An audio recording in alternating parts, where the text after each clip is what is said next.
are you? Good. I'm in my onesie. Did you notice? Is that a purple label one? Yes. I've been coveting that onesie actually. They were nice enough to give this to me when I was doing a simple favor. I can't imagine any man to wear it better than you, sir. Bless you. It's quite a look. Wait, I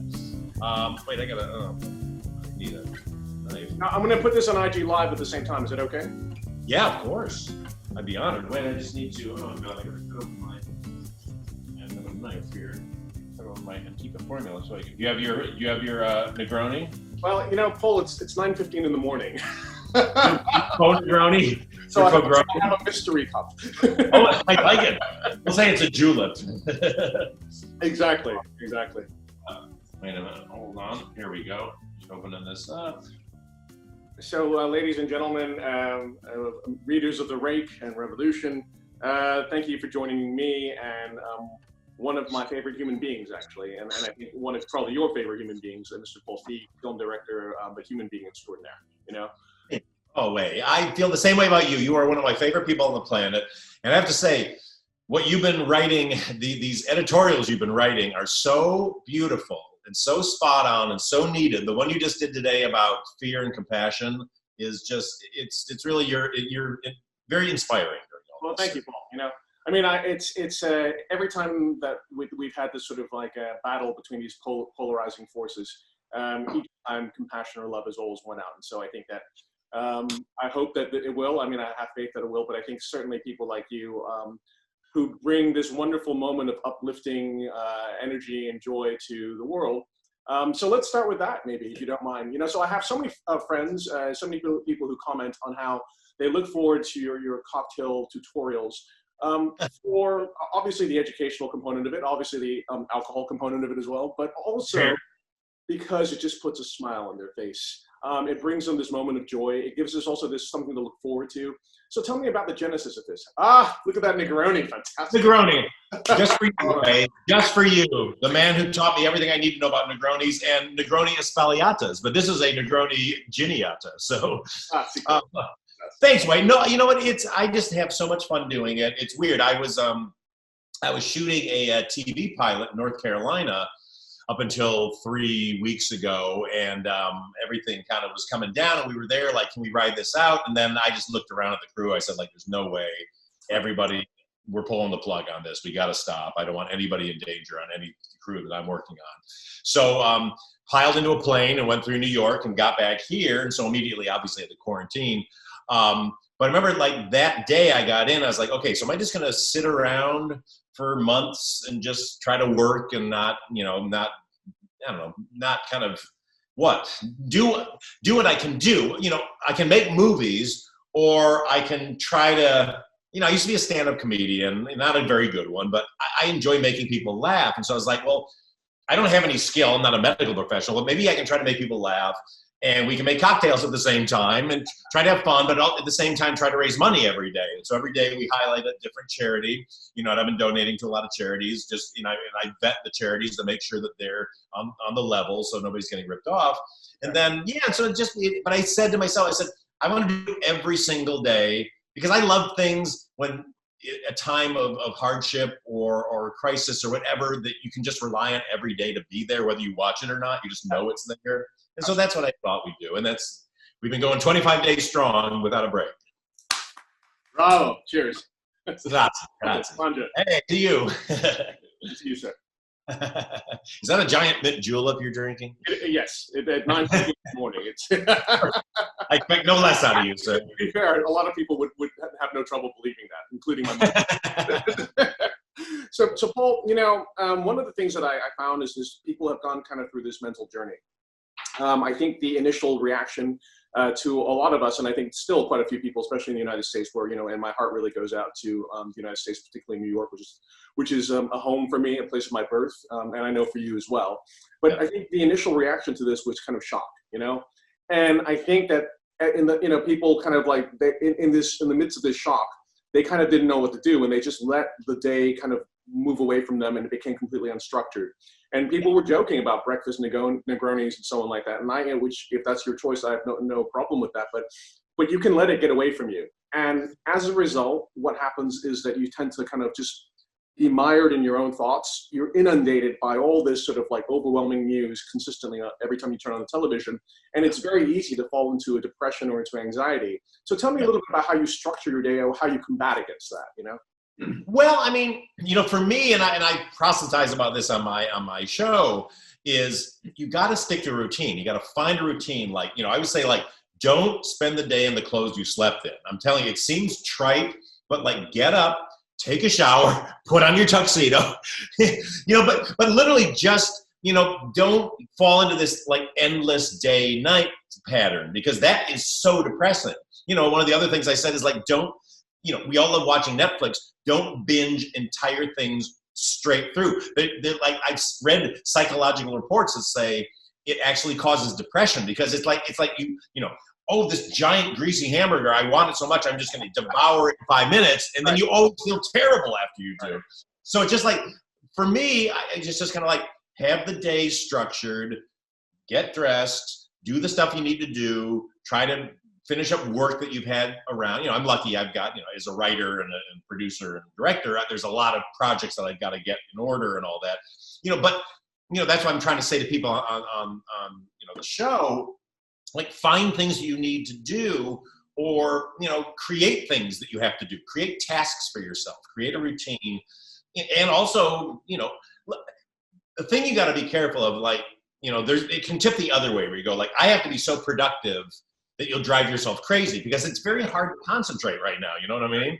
Sure. And so, but if you just go like, these are the things I want to get done. If I don't get them done, I'm not going to beat myself up, but at least I had things that I was trying to get done. Right. I totally agree. I think you know, human beings long for purpose, right? I think they long for physical purpose, and they long for mental purpose as well. Yeah. So I've had to, you know, the way I'm getting through this is I've had to structure my day. So I get up in the morning, and it doesn't matter how many Negronis I've had the night before. It doesn't matter what time I've gone to bed. It's got to be 7, okay, maximum 7:30, and then I go out and exercise, because we're allowed out once a day, right? And I kind of like have to make the effort to just, you know, sweat it out. Then your body feels as if it has, you know, it has done something for you. It has, you know, I think like in the back of my mind, maybe it was because I went to an Episcopalian boarding school, but I have this very kind of Calvinist work ethic where, like, if I don't do shit, like, I just get depressed, right? And then you know, and then I compel myself to have to do something with my mind as well. And, you know, I'm lucky enough, like yourself, to be a writer, you know, probably not as accomplished as you, but then you know, and then I kind of think about what I want to write. And a lot of times that might be something for the rake or for my watch magazine, but a lot of times, especially in recent days, it's about what's going on. And I want people to understand that we are all feeling this, right? We are all united in this. And then I think the last thing is that, and, you know, I always go back to Ralph Lauren, because he's always been this incredible mentor to me.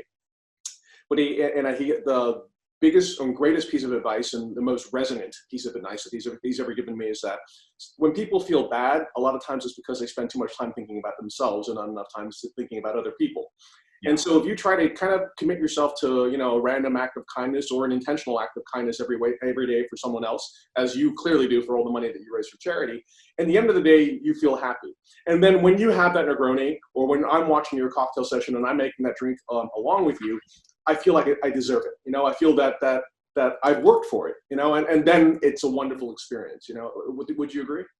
Oh, 100%. No, you have to earn the things. You know, there's a lot of like comfort things we're doing and cheat things we're doing, like we're eating stuff we probably shouldn't eat. We're having drinks, you know, when we shouldn't. But you have to, if you earn them, then it's great, you know. And again, that's why I'm trying to, with the show, go like, you know, focus on this charity. Think about the people out of work. Do some research. Find out who in your area needs something. Find out what local businesses need support, and that can fill up your whole day. What I'm amazed at is, you know, with nothing really going on, my days are going faster than they normally do, because there's so much stuff to kind of think about. Yes. Yeah. Let's talk about. You have to get out of your own head, like you said. But first, I want to talk about you with clothes, because I know you and I share this passion. But first, let's just name, from your perspective, just a couple of charities that people can go and check out, and that, you know, because I know that there's this wonderful one by Chef Jose Andre. Is that correct? Yeah, exactly. Yeah, he's doing a bunch. I don't have my notebook on me, but there's a great one called feedingamerica.org, which is amazing. There's oh gosh, I've pushed so many that What I'll like put Feed the Children is a great one. No Kid Hungry is a great one. There's a bunch of medical ones. Directrelief.org is great. They're getting a lot of medical supplies to people. Yeah. And then there's just a lot of local charities. I mean, you know, I'm very much, you know, you and I are the same way. We eat out a lot and we go to bars a lot. And so, you know, I just donated a bunch to the Polo Bar. They have a relief fund for all their workers. And it's just like, I would say, find your favorite watering hole, your favorite restaurant, donate or buy gift cards. Because if you buy gift cards, it's just literally like getting a bond. You know, you're giving them money right now, and then you can redeem it later on for food. Right. But, you know, really just reach out, because I'm most concerned about, you know, obviously the medical thing obviously is the most important thing. But I'm so concerned about people being out of work and not having money and not being able to, you know, to not have money to get food and to pay your rent. That's terrifying. Yes. You know, and so I want to make sure that all the people that make our lives so much fun when we're out having a good time are being taken care of. All the bartenders and the bar backs and the servers and the food preparers and all that. So, you know, you could spend your whole day trying to figure out who needs help and figuring out how to help them. Even if you don't have the money to donate, you can try to help out through, I don't know, volunteering or connecting people up or finding out who needs something. There's a lot of things to do right now. To be bored right now is to be not doing everything you could be doing to help. Absolutely. And guys, if there's just a simple one you guys want to do, and you're in a country that still allows you to exercise outdoors, you can go run 5K and then check out an Instagram feed called or page called Run for Heroes. And then you can donate 5 or 10 pounds or get people to donate for you as well for the NHS in England. Right. That's a simple one. And it's also good because it compels you to go outside and run. And then the great thing is you can do an Instagram post and then nominate people. And then if they don't go run, they feel incredibly guilty. So you can do kind of a reward and punish thing. You can find people that you really like and you know can run. And then you can find people that you have kind of a passive-aggressive relationship with and nominate them too and shame them into running. You go and chase them. Just chase them around. Exactly. So, Paul, I completely agree with you. You know, so that if I dedicate the morning to writing and kind of a bit of problem solving and so on, and then the afternoons I do the calls with my guys, my teams around, you know, from London or here in Singapore as well, or around the world for Revolution.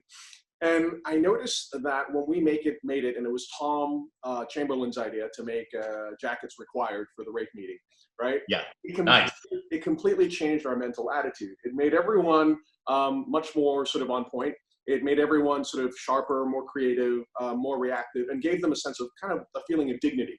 You know what I mean? I'm so on board with that.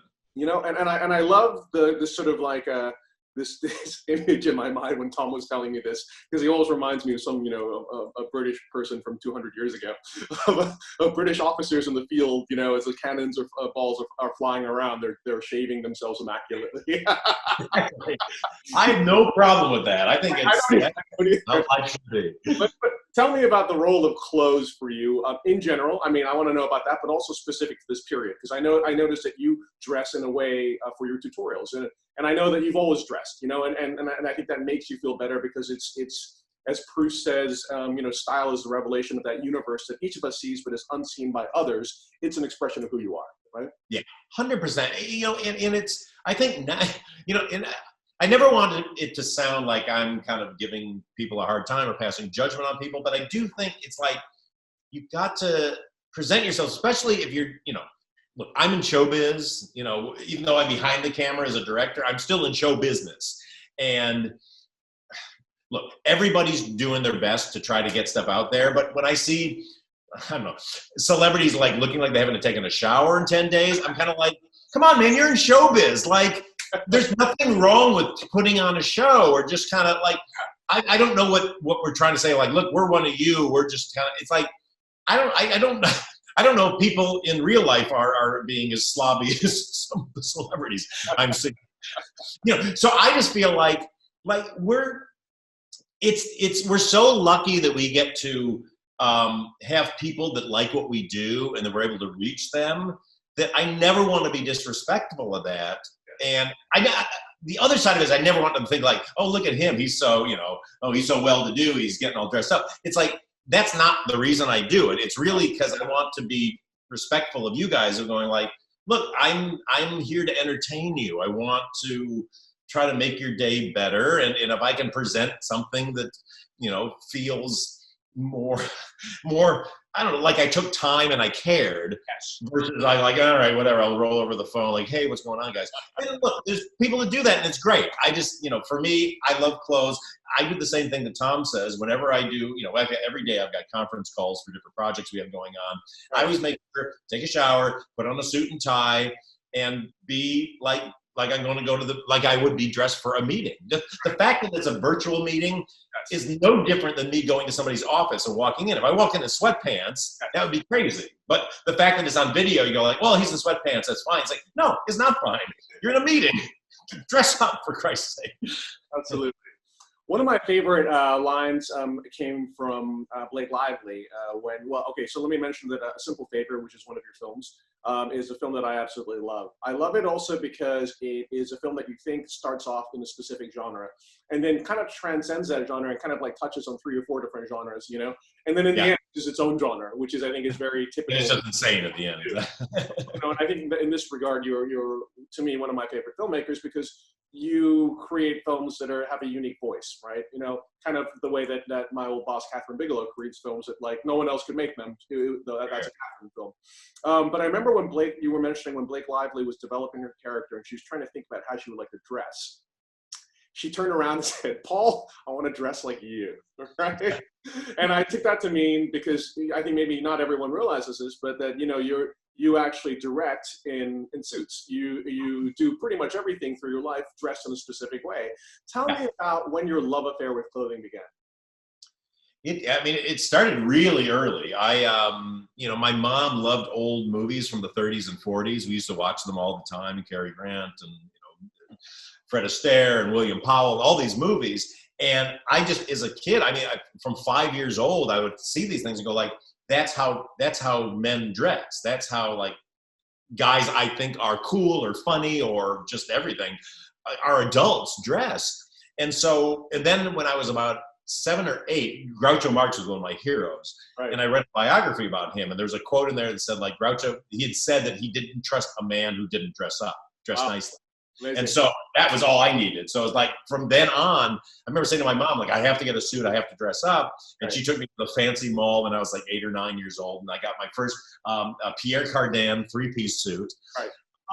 And I wore that forever. And I never stopped. It was only in my kind of mid-20s to early 30s that I pivoted towards, because I was a stand-up comedian. And I used to wear a suit. I used to wear Willie Wear suits. Do you remember Willie Wear suits? Yeah, with the sleeves rolled up, and I used to wear a bolo tie. It was very David Byrne kind of. And so, but as a stand-up, then I was kind of, enough people were kind of like, oh, you know, we don't know who you are. So it was kind of like thing of like you had to kind of dress down to be like one of the people. And so I did, but even then I had my own style, which was I bought all these old vintage bowling shirts. And so I had vintage bowling shirts and these kind of fun pants that weren't jeans. They were sort of like, you know, pleated pants and Converse All-Stars. But I made a choice to have a style. And so I always say, like, the worst thing that can happen to a person, especially to a guy, is to just have no style. Yes. Your style can be completely insane. Like, if your style is like Hawaiian shirts and Bermuda shorts, awesome. If that, you go like, this is who I am, do it, because that's awesome. You know, what I have a problem with is, you know, guys who just dress so they don't get arrested. You know, yeah, I have to put on clothes, so I'll just pull this crap on. It's like, well, that's not, you know, because like it or not, when we have interactions, we, you know, however the psychology breaks it down, we make judgments about people within like 5 seconds or something. Right. And it's based on how they look and how they present themselves. Look, it's completely unfair. Everybody should just care about what's inside here, but it's not going to happen because all we're presented with is human beings coming at each other. So if you're not going to take the time to go like, well, at least let me figure out what I want them to think about me when they first see me, and then from there I can either subvert it or I can reinforce it. But to just be kind of like, well, here I am, I'm a slob, but now you got to think I'm nice or cool. It's like, well, don't put that on me. You know, I don't want to do that much work because I see a million people all day.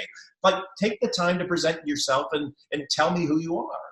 That's very interesting that you say this, and I think that it's what I love about style is it's utterly democratic. Like I don't necessarily associate style with wealth at all, and in fact, a lot of the times the most stylish guys I know are not necessarily particularly well off. You know, Yeah. there are of course very well off people who are very stylish. Sorry, but and honey, but Spectacular. yeah, exactly. But it was funny. I remember I went to work on a ranch in Montana.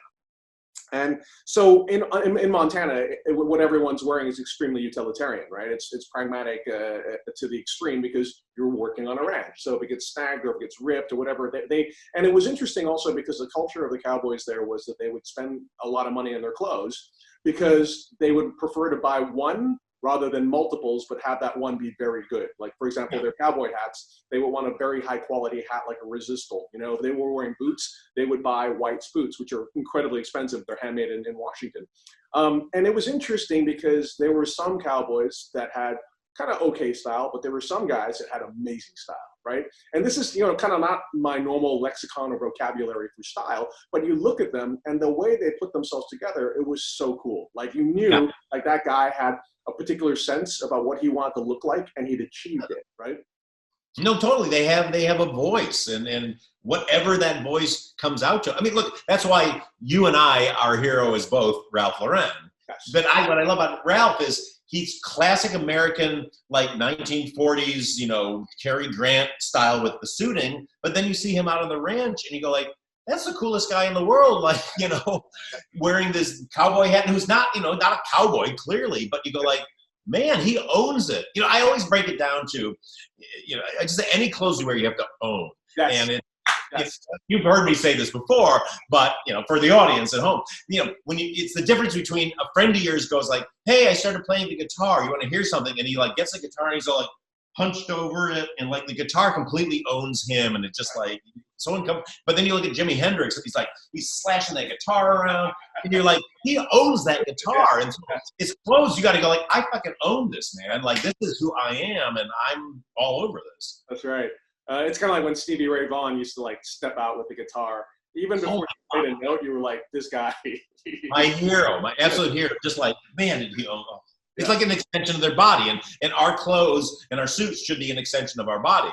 Right. And it's funny, and because I go, you know, we go to, both you and I go to events with guys really dressed nicely, and it's even at those guys who specialize in it. There's some guys still who are owned by the clothes. Yes. And they're so kind of like they're putting it together. You're like, come on, man, just like sprezzatura, just like tear it up, and have fun, you know. Exactly. Yeah. Well, you know, it was funny. I have a very funny Ralph Lauren story anecdote to share. So I was very fortunate enough to be invited to his house in the Hamptons or in Montauk because I was writing the second cover story related to his humanitarianism. And he is like, hey, let's go for a drive. So we went for a drive into the Hamptons, and we went to Double RL, right?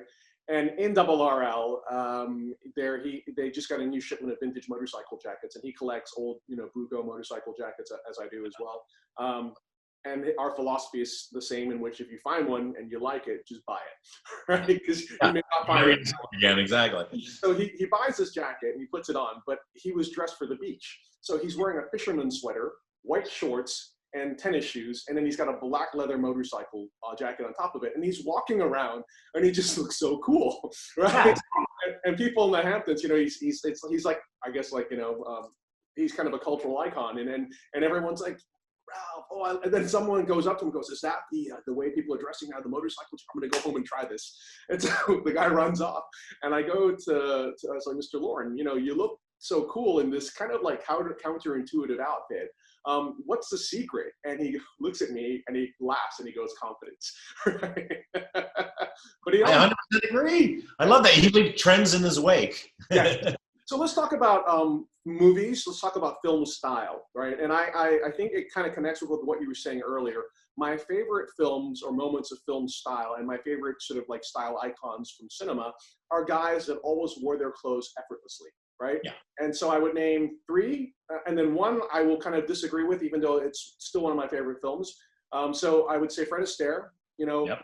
and everything that he wore, and especially if you look at him dancing in the white tie and the top hat, it's extraordinary. I mean, he's just so comfortable in his clothing, and he uses your tailor or used your tailor as well, and he used to dance in the dressing room to see if the collar would go, you know, move away from his neck.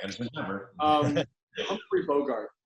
And Humphrey Bogart to me was probably one of the most stylish guys of all time. You know, I love Fred Astaire and Humphrey Bogart also because they're not conventionally attractive men, right?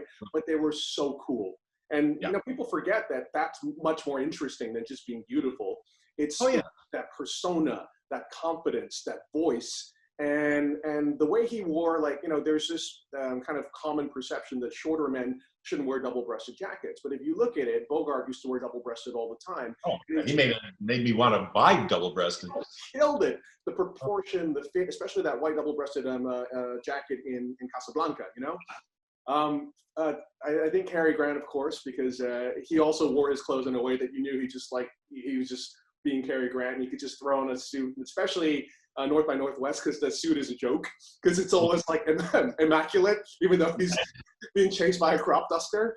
And then the one that's a little controversial is, I'm going to say, even though I love Steve McQueen's style and I love his suits, in Thomas Crown Affair, Steve McQueen never dressed like that, right? He never dressed in a three-piece suit by Dougie Hayward, you know, with fishtail cuffs and all that kind of thing. I mean, they're beautiful suits, but he's playing a character well, but it's not him, right? And I'll come to why I'm expressing that, but I want to know about you. What are your moments for film style? Well, I mean, just to jump onto that, but it's like Sean Connery with Bond. I mean, Sean was taught by that director who did the first few first few films, and it is that. I mean, for me, God, my style icons, Marcello Mastroianni. Yes. You know, him at 8½, that was the moment, when I saw the back in film school, I go like, if I am lucky enough to direct professionally, I'm going to dress like him. Yes. And so, I love that. One of my style icons, which is a very weird thing people don't think about, is William Powell. Oh, cool. Oh my, because I think if you watch those, Laurie and I have been binging on all the old screwball comedies and the Myrna Loy and not even the Thin Man, like before the Thin Man, they did all these screwball comedies together. What I love about him, it's the same reason I love Monty Python and the Holy Grail, Monty Python in general, the show.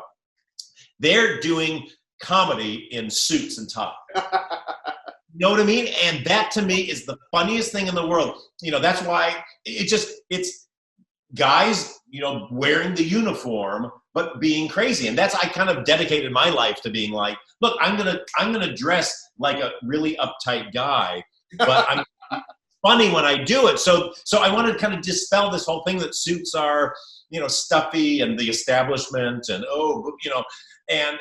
so that's why I love all that stuff. But I mean, obviously Cary Grant for me too is the one, and Fred Astaire.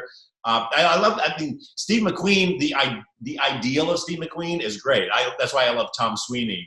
I think they've really embraced that whole look. And I've got a bunch of suits from them that I've had bespoke from them. But then there's guys like modern guys like Tom Hardy, who always dresses really beautifully, I think, and Ryan Gosling, who looks great, John Hamm, my friend John Hamm, who gets a lot of Tom Ford, but he really makes it look great. The moment I lost my mind in a movie in the last 20 years was at the end of Casino Royale, with Daniel Craig at the very end when he shoots that guy like on Lake Como, and he's just standing over him wearing that Tom Ford three-piece, which I have now. It's the one that all the guys that work in the stores wear. But like the first time I saw that with the wide lapel and that beautiful vest, he's holding the gun. I was like, oh my God, I lost my mind. So, I think I totally agree with you, and I think what I love about how you wear clothes, as you were saying, when you go to an event and there's for example, it's evening wear. There's guys that are beautifully dressed, as you say, but it's kind of, they're always fidgeting with their clothes a little bit. You can tell they're not totally comfortable. Tom, Paul, what I like about the way you dress is it's an effortless extension of who you are, and you're comfortable in them. In the same way, like Alexander Kraft, who's a buddy of ours, it's almost like he sleeps on a double-breasted waistcoat. Yeah. I love. Oh, what a stylish guy! I don't know how you. I mean, well, you. What I love about your style way is you go everywhere. I mean, literally, like, I've seen you in so many different looks, and everyone, like Ralph Lauren, you're just like, I'm like, oh my God, like, you're so effortless and beautiful in it. For me, when I dress in kind of like jeans and stuff, it doesn't, I feel more uncomfortable in that, unless I'm around the house, and clearly I'll throw on a flannel shirt and whatever. But if I'm out in public, like, I'm more futzing, like, I feel like I'm wearing dad jeans, you know, and I just look, my biggest fear is not aging correctly. I have no desire to, like, stay young, you know, and I think this is what takes down a lot of guys as they get older, and especially in my generation. I'm older than you. Is guys chasing this eternal youth, and I've seen it over and over. And like guys my age dressing like 15-year-olds, and it's like, what are you trying to tell me? Like, am I supposed to think you're a teenager because you're wearing like shorts and a t-shirt and a baseball cap, or am I supposed to, like, what? I don't understand what I'm supposed to get from you. And it's just, my number one rule with getting dressed when you're buying clothes, especially when you're buying like modern clothes or in style fashion, is don't look at your body, look at your head. Look at your head on top of those clothes, because I've seen it a million times, especially in, I live in, Hollywood. We're both have worked there. You go into like a fancy restaurant, go to Maestro's or something, and there's some guy with a hot new girlfriend, who's in his 50s. Clearly they went shopping. He found whatever the cool new style is, and he's wearing it. You go, yeah, from the neck down, that actually looks kind of cool. But dude, look at that on top of that, and it does not work. But so that's the disconnect. You have to be careful. You don't want to be the old guy dressing young. In his mind, he looks like Drake or Pharrell, but in reality, he looks like Flavio Briatore. No, we're all exactly, and we're all kind of like good-naturedly or not laughing at him, and you're like, oh God, okay. But he's going, oh sure, I got my hot 20-year-old girlfriend, but it's like, you know what, dude, fine, you go do that. Yeah.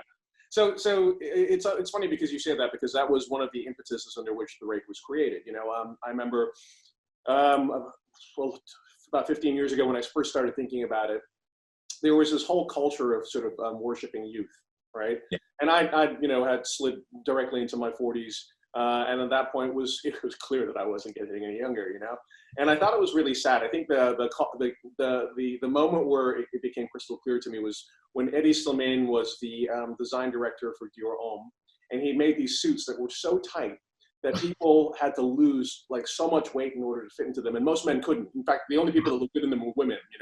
I think Nicole Kidman was wearing them, a couple of other women, Madonna, but and I remember Karl Lagerfeld, and oh, may he rest in peace. I remember he famously lost something like 30 or 40 pounds just to wear Dior Homme. And I looked at this, went to go try it on, of course, because I wanted to see what it was about. And I'm like, yeah, I look like a sausage that was about to burst. This is never going to work. So then I started thinking about it, and I was like, it's a shame. And again, I go back to Hollywood, classic Hollywood, because in every generation previous to ours, you think of a man getting to his best, becoming the fullest sort of, achieving his fullest grandeur when he is in his 40s or his 50s or his 60s. Simple kind of test is when you close your eyes and you think of Cary Grant, you don't think of a 20-year-old man. You think of him in his 50s, maybe even his late 50s, with the silver hair and the Riviera, and To Catch a Thief. And I think that I wanted to make men feel more relevant as they got older, and part of that was exactly what you were saying, was to embracing classic style, right? Yeah. Oh, 100%. And having that education and starting, to understand, what the rules are, because there's always parameters, right? That, for example, a single-breasted tuxedo is more formal than a double-breasted tuxedo because it is derived from white tie. And then if you wear it with a waistcoat or a cummerbund, I prefer not to, but a gilet is usually the way to go. And a double-breasted one was sort of popularized by the Duke of Windsor, and that's why you wear it with a soft collar as opposed to a wingtip collar. And then after that, once you have these rules in your mind, you can start to riff on them. You can become Gianni Agnelli. You can wear a denim shirt, but at least you're being like Picasso, who was a classically trained painter first before he decided to move into abstraction, Yeah, totally. No, I 100% agree with that. I mean, for me, it's just like, when did men stop wanting to be adults? I had when I was a kid, I think maybe 5 or 6 years old, and my parents we went to Las Vegas. They went to see one of like the big Ali fights. You know, they have these tickets. So we went to the Dunes Hotel. And I remember like, that was in the old days when like a kid couldn't even look at the casino. You know, so we came in and they weren't that big. So you had to like stay up on this outer rim. And so we were walking around, and literally like people in suits and ties and tuxedos down on the casino floor. I was just like a kid in the candy store, like looking at that. And I remember they would go on the way to the fight, and I thought, you know, I thought I was an adult back then. And they're like, okay, you're going to go to the nursery. And so they had this nursery that was basically, they had a big sliding glass door on the edge of the casino. And they put me in there, and they left. And I remember just being in this room with all these other kids, and I'm like looking out this glass window at this floor with all these adults drinking and gambling and dressed beautifully. And I remember as a child, like it gone with the wind, like, as God is my witness, when I'm an adult, I'm going to live the life of an adult. I do not want to be here. I hate this. I hate not being able to be one of them. And it's just stayed with me my entire life. And so the minute I turned 18, 21, when I could do adult things, that's all I've cared about. And I had a friend, because I used to, you know, when I was in my 20s, I really liked kind of dressing and like almost like I love the movie Strangers in Paradise. Remember that one with John Lurie? You know, they were all dressing like kind of like, you know, gamblers from the 50s or whatever. So I started wearing like the pork pie hats and all that. And I just, you know, and I remember a friend of mine went like, he said, you can't wait to be old, can you? And it was like, you know what? You're kind of right. I want to be like in my 50s. You know, the only thing now when you're in your 50s, you're like, okay, can it stop so I don't go to my 60s and 70s and 80s? But at the same time, I'm so happy to be an adult. And that's why I love cocktails and going out and you know, having adult fun, and then watching those old movies from the 30s, which, can we please bring back supper clubs? Can we please bring back supper clubs where men go in tuxedos and white tie and women are in gowns, and there's a floor show and they bring champagne? And I mean, there's a rumor that Ralph Lauren may open one. Like the old type of, like, you know, like jazz club, store club kind of thing. You know? Please, Ralph, please. Andrew, make Ralph do it. So you have now been in isolation or quarantine for how many weeks now? Been 3 and change, yeah. And you're there with your wonderful wife, who's also a dear friend of mine, Lori. What would be your advice to people who are in quarantine or in isolation with another person? Because, you know, this can either bring out the best in you or it can bring out the worst in you, I would imagine, you know? Yeah, I mean, look, we're lucky we have a house, so there's separate rooms. I mean, if you're in New York and kind of like a studio apartment or something, like, you know, that's hard, because it's hard not to have space. We're able to like find our different spaces, and I'm able to go in, prep for my show and do my writing and all that. But, you know, geography and confinement aside, it's really just, you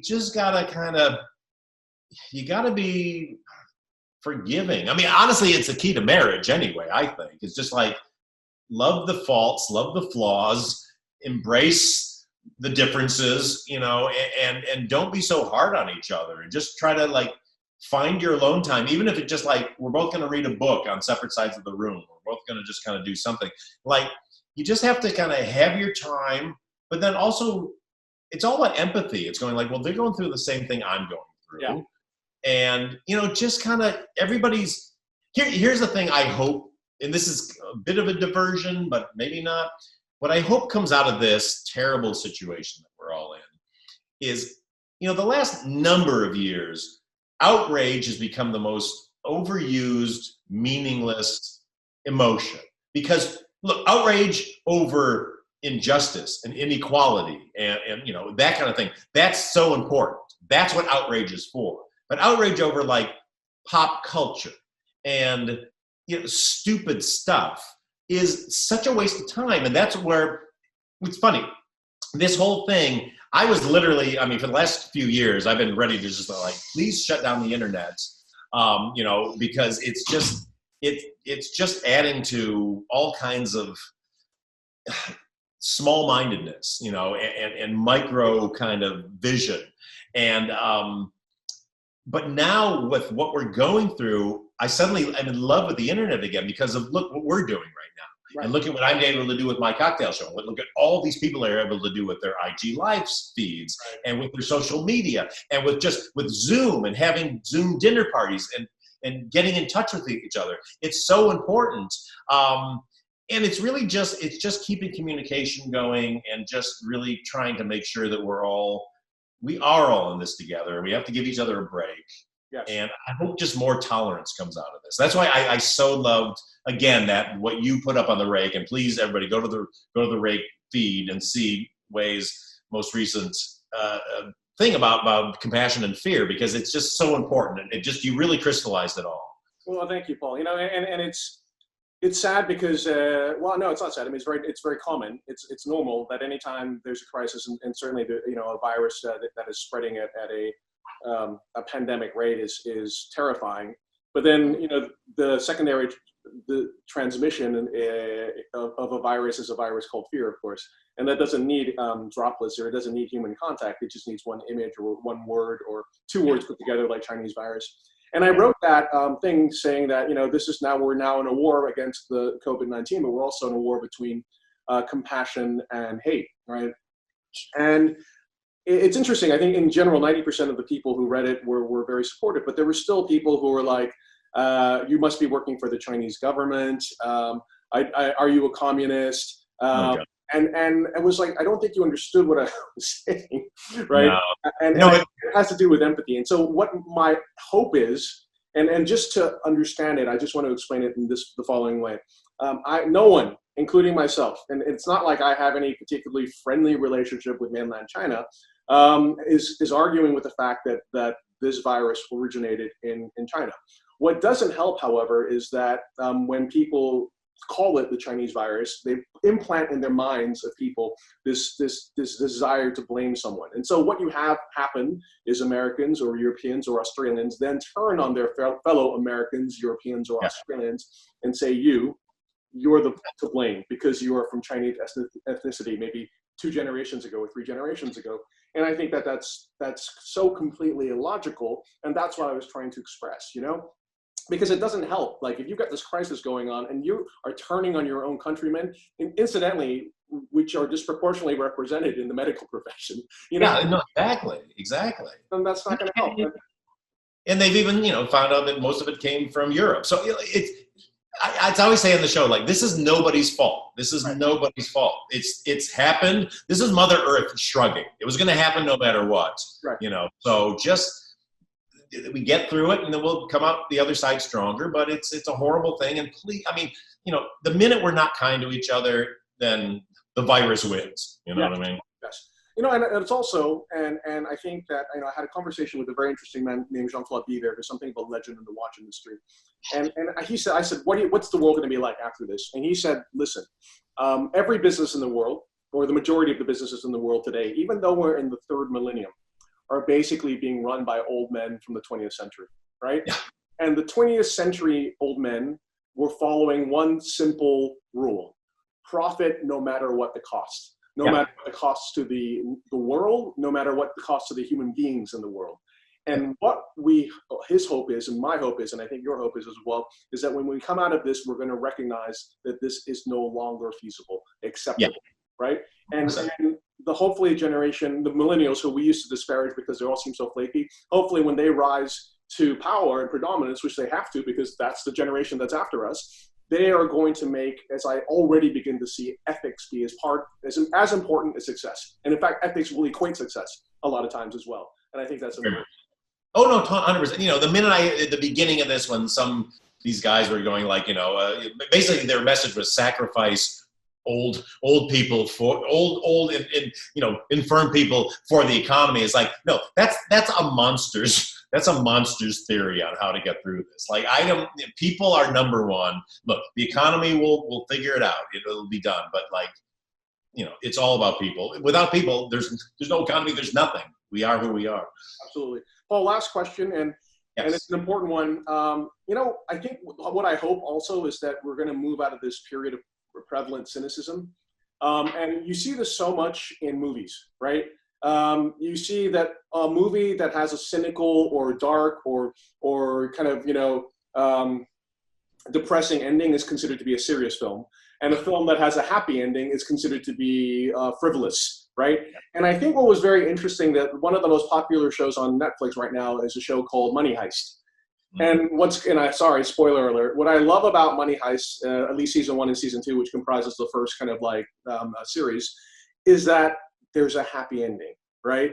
And I think it's so important right now, and I hope that we come out of this having faith in happy endings again. Because if we don't believe there's light at the end of the tunnel, if we don't start to tell those type of stories and inundate our collective consciousness with hope, and which you've always done, Paul, then we're only going to add to the fear, the hysteria, and the depression. So tell me, Paul, what's the place of the happy ending in the post-coronavirus world? I agree, but I agree. I think it is. It's like the movie Independence Day, right?